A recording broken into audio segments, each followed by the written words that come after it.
The Sports Scouting Report with Lieber King, brought to you by Harvey Autos in Shreveport, Bossier City, the name you've trusted for years.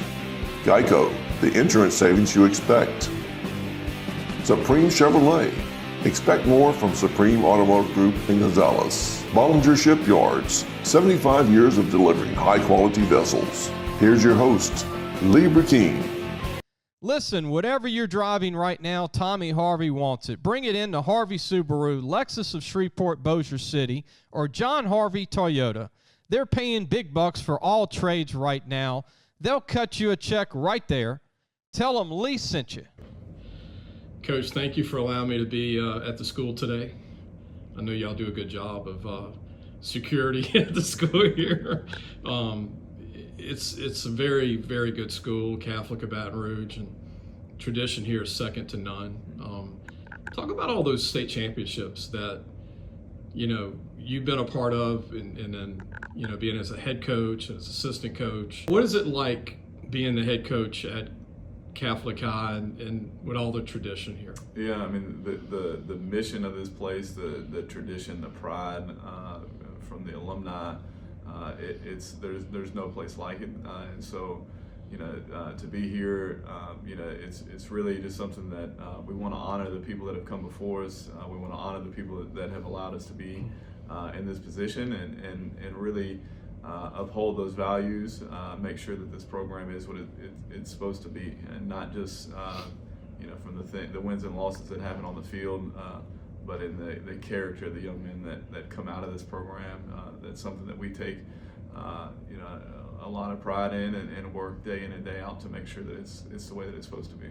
This past year you had a young team, a lot of good mix of seniors, but not a big senior group like y'all usually have. But I thought y'all did a good job with a young team.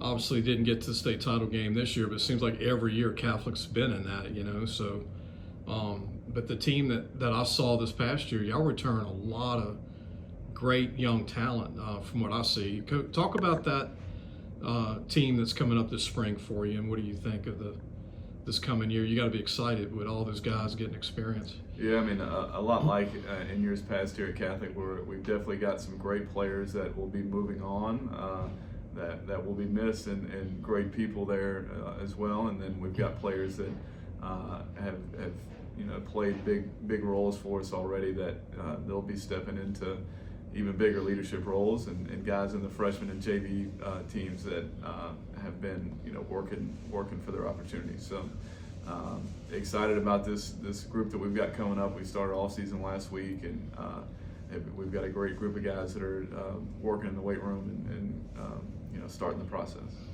You got a great problem, Coach. You got 4 quarterbacks coming up. Can you talk a little bit about the 4? You've got 2 that got a lot of experience this past year, Baylor Graves and Turner Goldsmith, but you got Pendarvis coming up, and you told me you got a 4th quarterback. Yeah, so out of guys that kind of on that varsity roster last year, 4 returners, like you said, and Baylor Graves and Turner Goldsmith both played big roles for us as varsity quarterbacks last year, and both of them played at a really high level. And so, for us, we want to think about our roster in terms of, which guys are able to compete at a varsity level and help us to compete at that standard. And if a guy can compete at that level, then it's up to us as coaches to find a way to utilize those guys for us to be successful. So that'll be the case with every position. And like you said, the 2 younger quarterbacks that they were sophomores last year, what we found is, a lot of times those quarterbacks, after 1 year in the system, they really blossom after that. And so, Pierce Tompkins and James Pendarvis, both those guys are guys that have physical tools, and they'll definitely be coming out this spring to compete as well. So. Also, running back, you're going to be, it's crazy, you're losing 2 running backs to graduation. Let's mention those guys. Still haven't found a home for college yet. Yeah, and really both, in my opinion, college football players, right? Jeremy Fisher, a guy that played a huge role as a sophomore here, kind of battled some injuries in his junior and parts of his senior year, but I think a guy that is no question a college football player. and Ryland Parker as well. Really seeing him through track last year, he had a great track season, and then came through this season. And if you look at his film this year, I think you definitely see a guy that is ready to play college football. So those two guys still looking for a place to play, and I think they're the kind of guys that if they just find an opportunity, they'll be able to blossom from there. And then returners, Jade Miles, a guy that is going to be well known, and he's already had some traction with recruiting. But one guy that will be kind of stepping in that is kind of unknown is Justin Baptiste. Justin was here as a freshman and had to leave and came back, and because of transfer rules was ineligible this past year, but he'll be eligible as a junior this year, upcoming, and he's all of 6'1", 190 pounds, and he can really move. So excited about him. He really worked through the year and was a servant leader for us this season. But excited to see him next season because I know he's been working for it. I want to mention this because growing up since 2097, 91, I've seen some great running backs come in here. They're always short guys like Clyde Edwards, Darius Geis, the late Kevin Franklin, Warwick Dunn, and they're great players. Mm-hmm. But now you got two tall running backs. Jaden's 6'1", 6'2", and they're going to be he's a 200-pound guy. And what's it like having two grown men, young running backs like that? They're versatile. That height aspect and just the kind of all-around athletes they are. They can run the ball in the backfield, obviously, but they can catch it out of the backfield. They can move out to a receiver. They're definitely versatile athletes. Speaking of changing the subject, speaking college football, Daniel Beal, I saw he played this year for UL. I was happy to see him get in some games late this year. Got his feet wet. And then Shelton Sampson's joined him. What is your thoughts about Shelton being there with Daniel Beal at UL? I know Daniel's probably excited. A guy that there's just a lot of chemistry there, and both those guys, to me, gonna have great careers there. I know Daniel, just putting in a lot of hard work there, and excited about the future. So. Speaking of signees, you had some good players. Caden Jones going to Southern. You've got Bradford Jacob going to LSU. Irv Smith going to Louisiana Tech. A few guys that are signed. What do you think of Jacob Bradford? Coach, I've watched him here at Catholic. He's played corner. He's played safety. He's got a body for either one.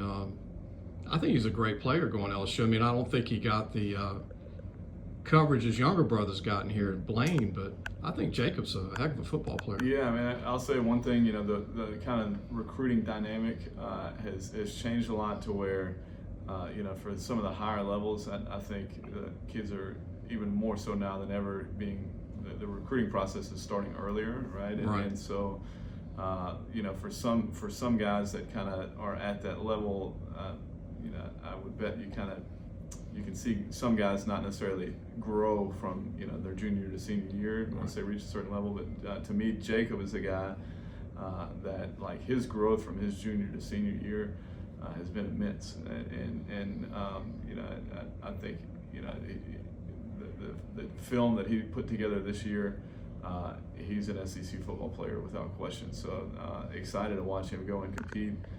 And I know the thing that's the case about him is you put him up against anybody, the highest level competition that he saw here as a player at Catholic was when he really thrived. So I know that'll be the case for him, in the future. And he's almost 200 pounds, big corner, 6 foot. Speaking of LSU ties, I watched Ryan Thomasy play high school football at South Lafourche in LSU. And his son's now playing for you at offensive tackle.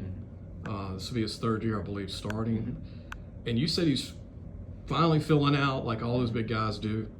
Talk about Thomasy, who I think's one of the best in the state coming back at offensive line. Yeah. I mean, just the total package, he takes honors classes here, so he's above a 4.0 student. All those things that really are important for an offensive lineman.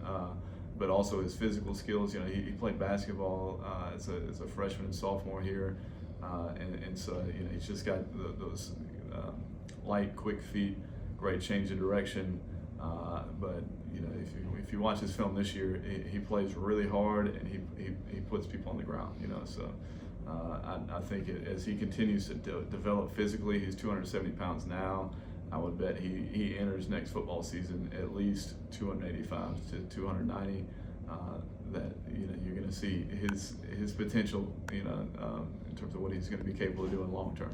And he's one of those rare Louisiana linemen that's pushing 6'5", right, Coach? Mm-hmm. Yeah. I mean, we got a lot of 6'2s in the state. Yeah, he's got great length. Yeah. What do you think of Harrison Kader, Coach, coming back, and Maher, your linebacker? Yep. So Harrison is a dual sport athlete. He's also a great baseball player, and may get some opportunities there. But he's a guy, you know, watching his film with college coaches, that you know his film just has really impressed a lot of people. He's got great length, really good ball skills, and he's a physical player. So you know he really did a great job of taking on blocks, but being physical at the point of attack. And like I said, he's got great length and just kind of range as a defender. Could play a few different positions at the college level. And then Max, you know, started every game last year, started every game for us this year, and is really just you know, a guy that you get a lot of production out of because of how smart of a football player he is. Tough kid too. Yeah, he's tough. He's hard nosed, and definitely glad he's coming back next year.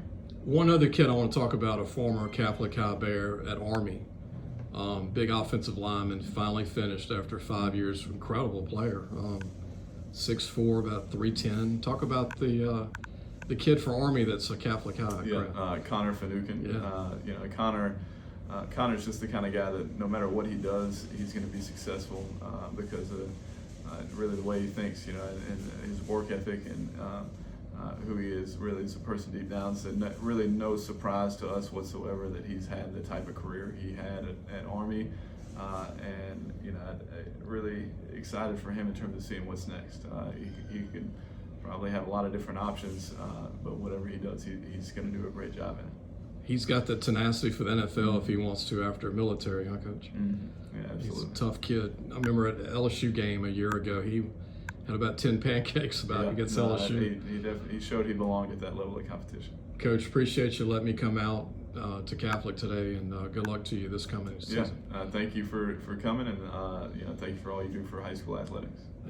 Thanks for watching the Sports Scouting Report with Lieber King.